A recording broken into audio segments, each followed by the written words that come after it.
Hello, welcome to Rational Investing. My name is Cameron Stewart, CFA. Thank you very much for watching the channel, all the comments and subscribers. I greatly appreciate it.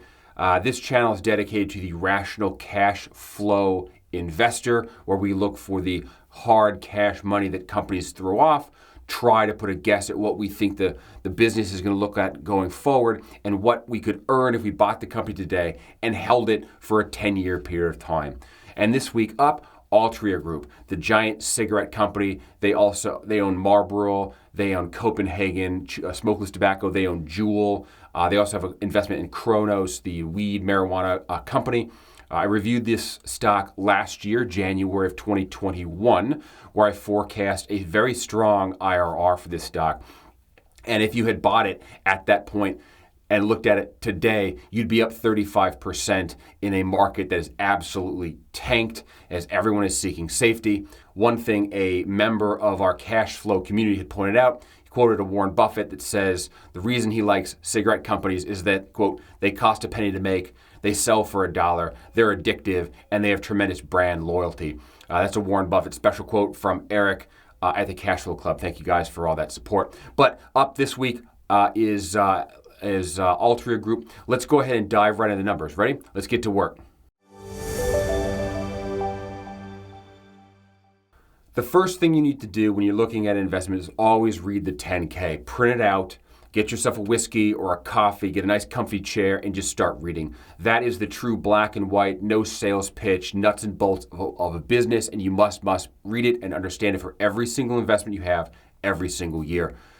We're going to dive through this quickly. I'm going to summarize about 9 years of historical financial information for you. But first, before we get that, I just want to remind you we're cash flow focused. I'm not going to hit a giant bull or bear button and have them dance across the screen. There's no flashy green and red lines. We're not drawing charts here. This is pure cash money.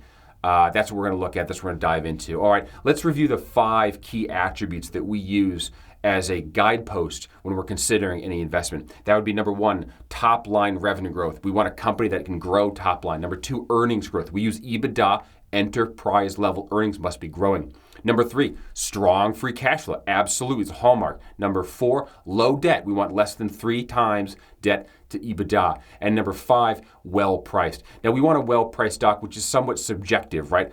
Price is what you pay, value is what you get. Mr. Market is always throwing out random prices. We're seeing that right now in the stock market as the stock market craters. People are trying to desperately get cash because there is uncertainty, and they're selling good with the bad. That's what it means with price is what you pay, value is what you get. What we're looking for is a stock with a conservative growth forecast that will produce above market returns on an IRR perspective if we buy the stock and hold it for a decade. Why a decade? Because bear markets happen, and you might have to hold a stock for 5 or 10 or 15 years to be able to fully realize its value, and that is what equity investments is all about. They are very, very long-term investments. All right, let's dive right into the numbers and take a look at Altria. I want to remind everybody, if you haven't been to the website, cashflowinvestingpro.com, I definitely suggest you check it out. There's the Cash Flow Club, where I publish one-page summaries of stocks that I look at every single week. I can do more publications on that Cash Flow Club than I can for the YouTube channel. You get 10 years of historical financial information. You get a quick summary of the 5 key attributes. You get a forecast that shows you what EBITDA and cash flow is on our assumptions. And you get a possible IRR that you can get from buying that company if that pans out. And there's lots of fundamental analysts there, and we're building that channel every day. So really hope you join it. Take a look inside and hope you like it. Let's dive right into Altria Group. Now, these numbers behind me are in millions USD. They're fiscal years as of December 31st. And what you can see is they produced $17.66 billion of revenue in 2013. And I fast forward to 2021, they just printed $21.1 billion of revenue. And what I like about that, it's going up almost every single year. Something to be said about that, right? Cigarettes are addictive. You're going to pay that price. Now, revenue growth is weak, 2%. Actually, let's see if it's 2.3%. So it's above 2%. But that's basically in line with CPI, a little bit above US CPI for the last 9 years, but it checks the box because it's revenue growth.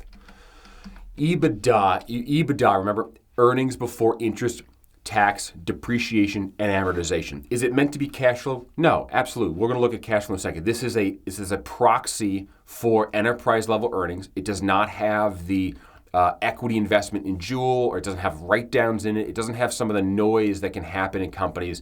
It's trying to represent what the average steady state of operating results, operating income is for the business on a cash basis. That's why EBITDA is not in that number. You obviously have to put the money back in CAPEX. I understand that, but this is generally customarily used in investment banking and private equity. It's what they look at. That's what we're looking at here. $8.3 billion in 2013 has grown to $11.8 billion over that period of time, with a little stumble in 2014, but then for the most part, a little notch there, a little notch there, a little downgrades in here. So a little uneven here or there. But again, holding something for 10 years, if you had done that in this decade period, it's a 9-year period of time, you would have averaged grown earnings 5% over that period of time, which checks our box.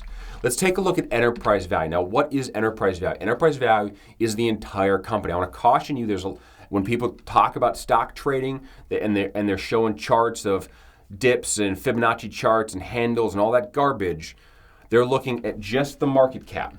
They're ignoring all the debt the business has on it, because the stock trades on market cap.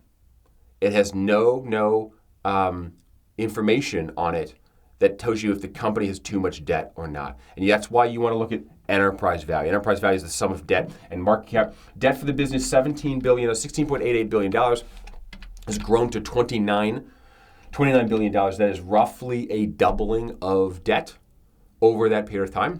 On earnings that have not quite doubled. What's that, up 50%? Rough math, it's late here. So doubling of debt, earnings up 50%, not too bad, but that's definitely going in the wrong direction.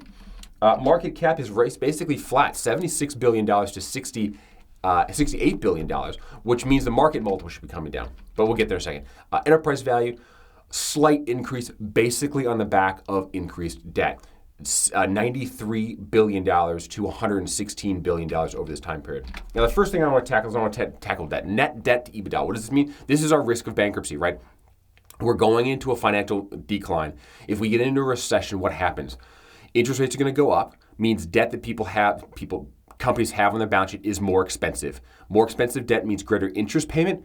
Interest payment means less free cash flow. So, very important to see how much debt they have on the books. So, what we look is for less than 3 times or less is what we want. Why 3? Generally, major banks, Wells Fargo, JP Morgan Chase, Citigroup, US Bank, those Goldman Sachs, they consider 3 times debt to be senior debt at a corporation. You can put 3 times leverage on a company as senior collateral obligations as bonds. After 3 times, it becomes junior debt. Not officially a designation, but that's generally what starts happening is you get into junior, mezzanine, preferred, so on and so forth as you walk down that capital structure. But I digress. What we're seeing here is roughly 2.0 times. Started at 2, it's at 2.5. It's kind of up a little bit, but it looks like they've been keeping it below 3 times. Right? They bought Juul, I think here. They took on a lot of debt.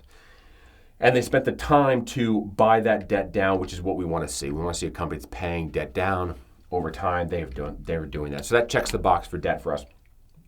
Enterprise value to EBITDA, this is our payback period. How much earnings does the company make on an annual basis relative to the total value of the business?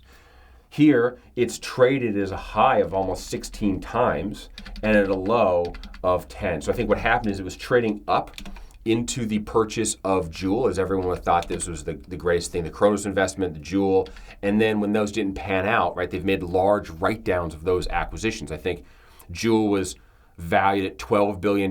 They've written it down to $1 billion. That's a massive, massive hit, right? That has taken the wind out of the sails of the market, and as a result, the market multiple has fallen. This is basically the market saying for every dollar of earnings Altria Group produces, I will give you 15 times the stock price, the market value. And now it's saying for the same level of earnings, I'll only pay you 9.9 times. This is where we start getting into value country. This is what we want to see. Okay, so that's kind of the bounded range. Average is 13, gives us an idea. Let's go take a look at cash flow. Really what we want to see is how much money this company is yielding. Let's dive right into it. Okay, cash flow. My favorite statement, your favorite statement, the cash flow statement. CFO, that stands for cash flow from operations. That's the first third of the cash flow statement. You got cash flow from operations, cash flow from investing, cash flow from financing. There's 3 sections. We're going to start with the first one, cash flow from operations. This is how much cash money, hard jack, they made by selling cigarettes. It passes through the business. It's not income, it's cash money. And that's really what the enterprise begins to value on, is how much cash it throws off. And what you can see here, 2013, $4.4 billion of cash, and that has grown ups and downs. Its cash flow, by the way, is going to move more volatilely, will be more volatile than the P&L earnings. Why? Because the P&L uses amortization to smooth out big cash payments. That's what accounting lets us do. It lets us take, hey, I paid $50 billion for inventory. I'm going to stretch that inventory out over time and slowly meter it out as I make sales. What you see here is the true cash flows in and out of a business, and it's going to be much lumpier. But that's okay. That's the natural part of a company. That's why we look at such a long time frame. But what it does is it shows it 4.6 billion to 8.7, 8.8 billion dollars. That's a 9% annualized CAGR, which dovetails very nicely, by the way, with the 5% growth rate in EBITDA. So you always want to make sure that these two are growing, ideally, but that they're moving in the same direction. It's okay if they decline, but they should decline together. Or if they go up, they should go up together. They don't have to be the same dollar amount, but just directionally you want them to be about the same, because that means that the accounting department, it's a good smell check. It's not perfect, but it's a good smell check. That means the accounting department is representing cash costs on the income statement appropriately. Where you get into problems is when the accounting department begins to play, funsies with the numbers, and they're showing income on the income statement, but cash flow is negative. That's a problem. That's why this is probably the single most critical piece of information you could take a look at a financial statement is the cash flow statement. Anyways, the next big thing that I absolutely love, CAPEX. What is CAPEX? CAPEX stands for capital expenditure. It's what you put back into the business. These guys manufacture tobacco, right? So they have farms, they have equipment. If they need a new combine to go harvest tobacco, that's going to be in here. They got to do that every night. If they have to paint buildings, if they want to do an ERP system, if they're changing laptops for all their employees, if they're doing a new SaaS system or a new CRM system, all of that is CAPEX. It's what you need to put back in the business to keep the business rolling and to have some sort of moderate level of growth. That's represented here. And what we really want to see is the difference between these two. How much cash money they make by selling the cigarettes and how much they have to peel off to reinvest in the business. Why? Because the difference means it's left over to us as the equity holders. Now, quick example. They made $8.4 billion selling cigarettes. That just landed in the bank account. The neat thing about cash is it's verifiable, meaning when the auditors go to audit the books, they can go to JP Morgan or Wells Fargo, whomever does their checking account, and they can say, excuse me, JP Morgan, if he was still there, God rest his soul, what does Altria Group have in their checking account at the end of December 31st, 2021? I'm their auditor, I need to know. JP Morgan will say, here, it's this number.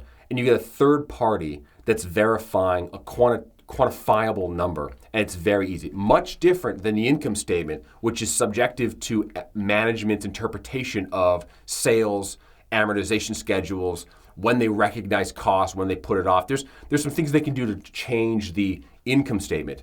It's very hard to change the cash flow statement. So they made $8.4 billion of jack selling cigarettes. Absolutely amazing. They only had to reinvest $170 million. That is what? 12% of this number? Is that, wow, I was way off. It's way late. 2%. So they make $8.4 billion. They peel off 2%. Here's your combine. Here's your, repaint the fence and so forth. They get 98% of that money flows through. Now they have to make some debt payments. That's the next thing in the column. And in this case, they paid down debt by $1 billion. But if I sum these up, I get $7.16 billion of hard cash money that is available to us as the equity owners. That's what this company is based off. That's what the value of all companies is based off. And you put it on a share price, you divide it by the number of shares, and you get $3.91. Before that, it was $4.19. Before that, it was $12.22. Now, this year's the year they bought Juul, right? So they've got a giant $15 billion. That's not money that you can distribute to the equity. That's not actual equity available cash. That debt was used to go buy the acquisition. So I can zero that out. I can also say, hey, zero these two out. I want to see what they make kind of on an average with no debt payments for cash flow. And I'm in that $4.50 range of pure cash for the last 3 years running, which is a great track record. And it's growing, by the way, 440, 450. I'll leave these zero for now. So what does that mean? Well, if I add in the price that I can buy the shares at, $49, $41, and $47, at the end of the fiscal year, December average for those years, that means I have a free cash flow yield. That average is 9.5%. That means I do nothing. The stock price goes nowhere. The company's making 9.5% on my money. Why? Because the product's addictive and there's tremendous brand loyalty. It costs a penny to make it, it sells for $1, just like what Warren Buffett says. And so at kind of a baseline, you're going to make, hopefully, 9.5% on your money. And then over time, if that grows for inflation or price change, then you get stock price appreciation as well. Fantastic. Great beginning to underwrite a cash flow investment. Let's back that out. Now what we want to do, now let's go ahead and forecast this business and see what we can get if we bought it today, held it for a decade. Let's see what happens. All right, now we get to the fun part. Now we get to forecast. Before we want to forecast, I want to remind you that if you go to cashflowinvestingpro.com, I teach a course on how to become a financial analyst. Basically, I give you this template behind me. I train you how to read 10Ks, and I teach you how to, at the basic level, be a financial analyst and make investments on your own and have that underlying analysis that I'm doing here. Definitely check out the website, cashflowinvestingpro.com. Okay.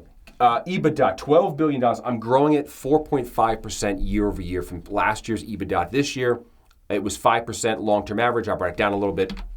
That gives me $18 billion long-term. I'm attaching a 12 times enterprise value to EBITDA market multiple, which is less than the average here at 13 times and greater than it's currently trading at. So we're going to get a market multiple expansion here. It's part of our trifecta, which I've talked about before. We're going to go from hopefully 9 to 12 in the long term, and that market multiple expansion is going to lift the stock price on all earnings that we generate over time, in addition to this natural increase in earnings, which is the second part of the trifecta, which is simply natural earnings growth. The third part, by the way, the trifecta is the share repurchase. Those three stack up and you have a home run as it compounds. Higher earnings growth, market multiple expansion, and fewer shares outstanding means the stock price can go whoosh, like a hockey stick. Okay. 12 times this EBITDA gives me $222 billion enterprise value. I back off some debt, which is basically the debt they have now. I get a market cap, $174 billion. Here's the outstanding shares they have currently. That puts me at the price target of $94.92 long term, out 10 years, from the enterprise value to EBITDA market multiple method. Now, free cash flow, remember I said their averaging was last year was 450. I take the 450 and I grow it at 4.5%. I get 470. And I continue to grow it, again, not knowing what's going to happen in the future. No one does, but over a decade, if they can average this, cash flow is bumpy, as we discussed earlier. They just have to average it and target roughly $7 long-term cash flow per share. If I put a yield on that of 6.2, which is close to the average they had, I get $112.68 out long-term, 10 years. Okay, now let's take a look at what we have. We've got two different price estimates. Cash flow per share, free cash flow method, $112 per share. Market multiple method, $94. They're very similar. Average the two, $103. Out 10 years, remember, 10 years. I look in the stock market today, I can buy as much as I want for $54. I can buy as much as I want. And it should almost double in 10 years. Let's go put this into an IRR forecast and see how much we can earn if we bought the stock today and held it for 10 years. All right, here we are. So what's going to happen here is we're underwriting this investment with strong cash flow. This yield, by the way, look at this, $4.70 free cash flow on a 54. That's basically 9% yield that you're going to get over time without doing anything. And then on top of that, we're saying out in 10 years, based on this growth rate and an average market multiple, average enterprise value, the share price should double out in 10 years. You get a little market multiple expansion. You bought it at 9 and change. It sells for 12. A little yield decrease. It's at 7.5. It comes down to 6. A little bit of market multiple, and you get the strong cash flow. This net cash flow produces a 17% IRR. That's an annualized return, time weighted over the decade. You have to wait the decade to get it. And assuming all this forecasting pans out. But that is a very strong IRR for a company that only has to grow their earnings by 4.5% every single year for a decade on a product which they've been making for 100 years and is addictive. That seems pretty safe to me in this kind of market. You should make about 3 times on your money. Now, I said I reviewed this stock a year ago. I want to take a flashback. Let's take a look at a summary of what I did a year ago and how I valued the company then. That to me looks strong. This $20 billion obviously was not fully available to the equity holders because it came from a huge chunk that was used to buy the Juul investment. And I get a very healthy 27% annualized IRR. Almost 4.5 times your money cash on cash if you hold it for a decade. Those factors would be, one, the EBITDA growth that we saw, even though it's single digit at 5%, it's consistent over time. Okay, so that review showed you a 27% IRR. It was a really, really strong buy, in my opinion, back then. Now the price is up. It was $40 a share then. It's now $54. That's pulled down the price. But a 17% in this market, I still think is very attractive. Let's review the 5 key attributes, all right? Number 1, top line revenue growth. Yes, it's growing. Number 2, earnings growth. Yeah, it's there. Number 3, strong free cash flow. Absolutely, that's very strong. Low debt, yes, still less than 3. And well priced, yes, it is. It's forecasted to make 17% IRR over this decade. It's less than it used to be, but still attractive. In any 10-year period of time, the S&P 500 has done about 10%. This is showing 17%. That's a 70% increase over the average S&P 500. What we're looking for is stocks with a high probability of outperforming the stock market. That's what we want. This meets that criteria still. So I'm going to give it a good rating. And we're going to show you a distribution curve if this thing continues to run up in price and these assumptions pan out, right? It is going to come down in IRR, be less attractive. But should this stock fall in price below $50, it becomes extremely, extremely attractive. Now, I want to remind you that I published this review early in the Cash Flow Club. Definitely check it out. We're hiring analysts into that club, which is going to magnify the number of stocks that we can review. And I hope to try to systematize it a bit better. It's still basically a blog format, but I'm working to improve it. The more subscribers we have, the more we can reinvest and try to grow this out to a truly financial analyst, cash flow driven system that I want to create. But I want to remind you, if you're interested in this kind of work, you want to learn more, you can do this work yourself. There's no need to rely on others. You can do it yourself. Take my course. It's $300, and I will teach you what you need to learn to be able to become a financial analyst. I will give you this Excel template. We will walk through Apple together. I'll give you all the 10Ks. I'll teach you how to go find revenue, how to calculate EBITDA, free cash flow, how to build a forecast, what market multiples to use, kind of what their ranges are, and then how to interpret an IRR. Because ultimately, you want to build yourself a portfolio of 20 to 30 stocks that you truly believe in, that you follow every year, that you read the 10Ks, and that hopefully, if you did it right, over that decade, over multiple decades, you hold them, it will compound over time and truly earn outsized return. And that's how people like Warren Buffett have made absolute fortunes. They don't buy and sell. They simply pick right and hold forever. And I hope to give you the fundamental basis that you can use to go do that yourself.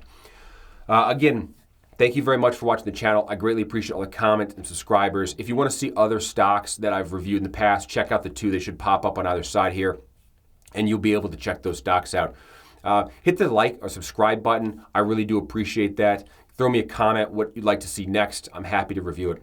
Again, my name is Cameron Stewart. This has been Altria Group. Really thank you for the time, and be safe, be kind to everybody out there. Bye-bye.